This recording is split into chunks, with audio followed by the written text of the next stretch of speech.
Hello friends, मैं हूं विनायक और आप लोग देख रहे हैं A1 पाई क्लासेस। आज का हमारा टॉपिक है आगमन विधि, जिसे हम इंग्लिश में कहते हैं इंडक्टिव मेथड। हम लोग आज गणित शिक्षण की विधियों पर चर्चा करेंगे। मतलब ये कि गणित पढ़ाते वक्त शिक्षक जो होते हैं बहुत सारी विधियों का उपयोग करते हैं। आगमन विधि जैसे में निगमन विधि, प्रयोगशाला विधि, ह्यूरिस्टिक विधि, संश्लेषण विधि, बहुत सारी विधियाँ हैं जिनका शिक्षक जो है पढ़ाते वक्त कक्षा में विधि का उपयोग करते हैं। उसमें से आज हम लोग डिस्कस करेंगे आगमन विधि का। ये आगमन विधि सिर्फ गणित में ही काम नहीं आता, बल्कि प्रत्येक विषय में काम आता है। और इस टॉपिक से सीटेट के प्रत्येक विषय में भी क्वेश्चन आता है, चाहे वो हिंदी हो, चाहे इंग्लिश हो, चाहे ईवीएस हो, चाहे सीडीपी हो, चाहे गणित हो। इसलिए इस टॉपिक को आप लोग ध्यान से पढ़ें और ध्यान से समझने का कोशिश करें। यहाँ पर जो भी हम बताएंगे उसको ध्यान से देखें एक बार। इस विधि का जो मुख्य सूत्र है वो है उदाहरण से नियम की ओर। मतलब विद्यार्थी पहले कुछ उदाहरण को देखेंगे, कुछ उदाहरण का अवलोकन करेंगे, ऑब्जर्व करेंगे, फिर उस उदाहरणों के द्वारा एक नियम तक पहुंचेंगे, एक सिद्धांत की ओर पहुंचेंगे, कह लेते एक रूल की ओर। मतलब इसे इंग्लिश में कहे तो example to rule, example to rule कह सकते हैं। इसका मुख्य सूत्र होता है। तो चलिए समझने की कोशिश करते हैं। इसको समझने से पहले कुछ पद को हम लोग डिस्कस करते हैं, जैसे कि सम संख्या। सम संख्या आप लोग जानते होंगे, जिसे इंग्लिश में कहते हैं हम लोग इवन नंबर। दूसरा समझेंगे विषम संख्या, जिसे इंग्लिश में कहते हैं ऑड नंबर। एकदम आसान है, फिर भी इसको समझना है। इस टॉपिक को समझने के लिए चलिए देखते हैं। विषम संख्या जैसे में 0, 2, 4, 6, 8, इस तरह बहुत सम संख्या था वो, ये विषम संख्या 1, 3, 5, 7, इस तरह का बहुत। अब क्या करेगा शिक्षक, इसमें विद्यार्थी को कुछ सारे उदाहरण देंगे, बहुत सारे उदाहरण देंगे और उस पर उदाहरण पे विद्यार्थी ऑब्जर्व करेंगे, अवलोकन करेंगे। चलिए देखते हैं कैसे उसको। जैसे मान लीजिए एग्जाम्पल लेते हैं। क्या करेंगे, इसमें शिक्षक जो है विद्यार्थी को 2 + 4 जोड़ने के लिए कहेंगे, 4 + 8 भी दे देंगे, 2 + 6 भी देंगे। इस तरह का बहुत सारा उदाहरण देंगे, छात्र को शिक्षक देंगे। ठीक है। अब क्या करेंगे, दोनों को जोड़ने के लिए कहेंगे 2, 4, 6, 4 और 8, 14, 2 और 6, 8, इस तरह का और भी उदाहरण रहेगा। फिर शिक्षक जो है छात्र को हिंट्स करेंगे कि इसमें आप गौर करें कि इसमें संख्या कौन है, मतलब सम है या विषम है। तो छात्र इसमें गौर करेंगे क्या कि 2 भी सम संख्या, 4 भी सम, 6 भी सम, 4 भी सम, 8 भी सम, 14 भी सम, इस तरह का और भी देखेंगे। तो विद्यार्थी को ऐसा लगेगा या फिर उन लोगों को ऐसा महसूस होगा कि शायद 2 सम संख्या को जोड़ने पर जो योगफल है, जो हमारा आंसर है, वो भी सम संख्या होगा। मतलब विद्यार्थी बहुत सारे उदाहरण को देखकर यह पता लगाएंगे कि 2 सम संख्याओं का योगफल एक सम संख्या होता है। मतलब बहुत सारे उदाहरण को देखा, फिर एक नियम बनाया। क्या नियम बनाया कि 2 सम संख्या को जोड़ने पर एक सम संख्या आएगा। उसी तरह विषम संख्या में भी उन लोग ऑब्जर्व कर सकता है। चलिए देखते हैं। मान लीजिए 3 + 5 दिया जाएगा उनको, दोनों क्या है, विषम है। 7 + 9 दिया जाए, उस तरह का और भी दिया जाए। फिर विद्यार्थी क्या करेंगे, दोनों को जोड़ेंगे। 3 और 5 कितना हो जाएगा, 8, 7 और 9 16 हो जाएगा। फिर विद्यार्थी क्या देखेंगे, मान लीजिए इस तरह का और भी रहेगा, 2 ही नहीं रहेगा, काफ़ी रहेगा। आप लोग को यहाँ समझना है कम से ही। 3 विषम संख्या, 5 भी क्या विषम संख्या, 8 क्या लेकिन सम संख्या, इस तरह का और भी देखेंगे। फिर यहाँ भी देखेंगे, यहाँ भी देखेंगे, यहाँ भी देखेंगे, विषम विषम सम। तो विद्यार्थी क्या लगाएगा, फिर अपना दिमाग लगाएगा, अपना अनुभव लगाएगा, अपने ज्ञान के स्तर से बोलेगा क्या कि 2 विषम संख्याओं को जोड़ने पर भी एक सम संख्या ही आ रहा है। 2 सम को जोड़े तो भी सम, 2 विषम को जोड़े तो भी सम। फिर विद्यार्थी उदाहरण से क्या किया, एक नियम बनाया। क्या नियम था कि 2 विषम संख्याओं का योगफल एक सम संख्या होगा। चलिए और उदाहरण द्वारा समझते हैं इसको छोड़िए, आप हम लोग कुछ और लेते हैं। जैसे त्रिभुज, जिसको आप जानते होंगे, जिसे इंग्लिश में ट्रायंगल कहते हैं। विद्यार्थी को 3 ट्रायंगल दिया गया, एक ये ट्रायंगल, एक ऐसा ट्रायंगल मान लीजिए दिया गया। फिर विद्यार्थी को कहा गया कि इसको आप चांद की सहायता, जिसे कोण मापक कहते हैं, इस तरह का होता है जो आप लोग देखे होंगे बचपन में, इस तरह का जो रहता है, इसको कोण मापक बोलते हैं या फिर चांद भी बोलते हैं ना।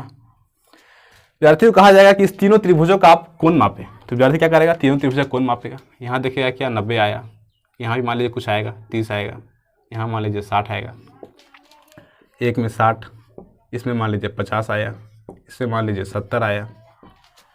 इसको नापा तो मान लीजिए 130 आया, इसको नापा मान लीजिए 20 आया, इसको नापा मान लीजिए 30 आया। फिर शिक्षक छात्र को कहेंगे कि इसमें आप सारी संख्या को, मतलब इस तीनों संख्या को जोड़ें तो देखेंगे क्या कि 180 आया।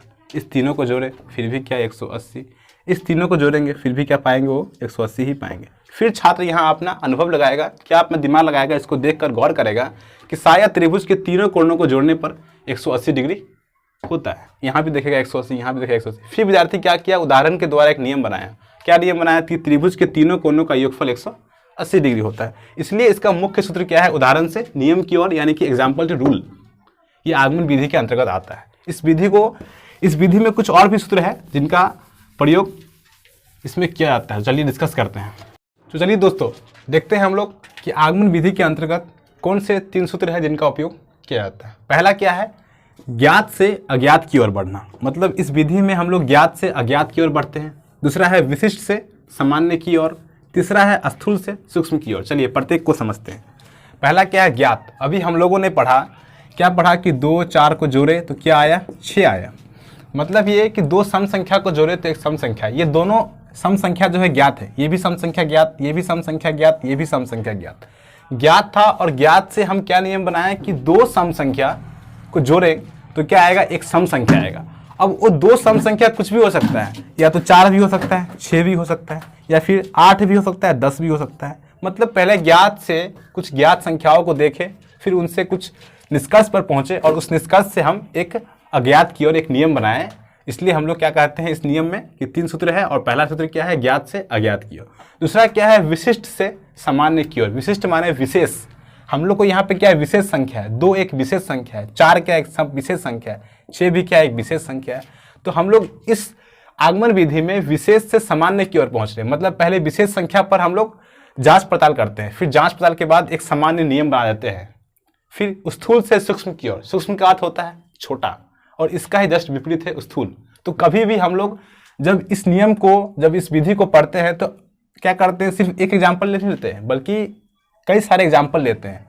कई सारे एग्जाम्पल मतलब बहुत सारे एग्जाम्पल लेते हैं, यानी बहुत ब्रॉड क्षेत्र में, बड़ा क्षेत्र में एग्जाम्पल लेते हैं। तो स्थूल, फिर एक छोटा सा नियम बनाते हैं। और नियम क्या बनाए थे हम लोग यहाँ पर कि 2 सम संख्या को जोड़े तो एक सम संख्या है। मतलब स्थूल से एक बड़ा प्रयोग करते हैं, और प्रयोग के आधार पर एक छोटे से नियम की ओर पहुंच जाते हैं। और अध्यापक के द्वारा इसमें कुछ पदों का उपयोग किया जाता है, जो कि 4 पद है। चलिए डिस्कस करते हैं हम लोग इस पर भी।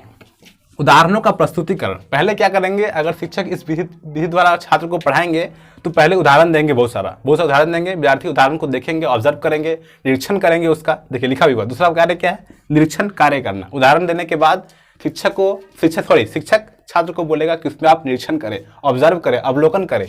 फिर अवलोकन करके एक सामान्यीकरण, मतलब एक नियम बना देगा। क्या बना देगा, सामान्यीकरण, एक सामान्य नियम बना देना, सामान्यीकरण करना। फिर एक नियम बनाने के बाद हम लोग क्या करेंगे, उसको प्रूफ करेंगे वो नियम सही में सत्य है या नहीं। यानी कि चौथा चीज क्या होगा, हमारा सत्यापन होगा, है ना। पहला क्या हुआ, उदाहरणों का प्रस्तुतिकरण। उदाहरण देने के बाद छात्र को कहेंगे आप उस पर निरीक्षण करें। दूसरा कहेंगे सामान्यीकरण, उसका एक सामान्य नियम बना दो। सामान्य नियम बनाने के बाद हम लोग उसको प्रूफ करेंगे। तो ये था आगमन विधि में 3 सूत्र और अध्यापक द्वारा कुछ पदों का उपयोग। अब हम लोग आगमन विधि के कुछ दोष और कुछ गुण को डिस्कस करेंगे। चलिए दोस्तों, अब हम लोग डिस्कस करते हैं आगमन विधि के गुण और दोष के बारे में। तो पहले गुण के बारे में डिस्कस करेंगे। इस विधि द्वारा, मतलब आगमन विधि द्वारा, बालक स्वयं परिश्रम करके नवीन नियमों की खोज करता है। मतलब बालक क्या होगा, इस नियम के तहत जब बालक को पढ़ाएंगे तो बालक खुद ही परिश्रम करेगा, खुद ही मेहनत करेगा, और उस मेहनत के द्वारा नवीन नियम, मतलब कुछ नया नियम की खोज करेगा। नया नियम क्या करेगा, खोज करेगा। दूसरा क्या है, अनुसंधान हेतु प्रोत्साहन, मतलब मोटिवेशन मिलता है। अनुसंधान मतलब खोज, खोज हेतु क्या मिलता है, विद्यार्थी को प्रोत्साहन मिलता है, मोटिवेशन मिलता है। इस विधि से हमारा ये लाभ है छात्र को। प्रत्यक्ष ज्ञान होने के कारण, प्रत्यक्ष मतलब डायरेक्ट ज्ञान होने के कारण विषय रुचिकर, मतलब इंटरेस्टिंग हो जाएगा। प्रत्यक्ष ज्ञान होने क्या होगा, विद्यार्थी को विषय जो है किसी भी विषय में को उसमें रुचि द्वारा पढ़ेगा, रुचिकर हो जाएगा, उसे उसमें मजा आएगा, इंटरेस्ट आएगा। अब इसके दोष के बारे में जानते हैं आगमन विधि के। ज्ञानार्जन मतलब ज्ञान का अर्जन, ज्ञान का जब अर्जन करेंगे, ये क्या होगा, बहुत धीमी गति से होगा। क्यों होगा धीमी गति से, क्योंकि इसमें छात्र खुद ही उदाहरण द्वारा नियम का खोज करेगा, तो उसमें टाइम लगेगा। तो टाइम लगेगा तो क्या होगा, ज्ञान का जो अर्जन है, जो ज्ञान हम प्राप्त करेंगे वो धीरे धीरे होगा, और धीरे धीरे होगा तो क्या होगा, समय भी क्या होगा, अधिक लगेगा। समय क्या होगा, अधिक लगेगा। एक नियम को ही पढ़ने में काफी समय लग जाएगा। ये इसका दोष है, आगमन विधि का दोष है। दूसरा क्या है, पाठ्यक्रम यानी कि सिलेबस पूरा नहीं हो सकता है, क्योंकि इस विधि द्वारा समय काफी लगता है, इसलिए पाठ्यक्रम इस विधि द्वारा किसी निश्चित समय पर पूरा नहीं हो पाएगा। उम्मीद करता हूं कि आप लोग को ये टॉपिक समझ में आया होगा। मिलते हैं फिर आप लोगों से नेक्स्ट वीडियो में, तब तक के लिए जय हिंद।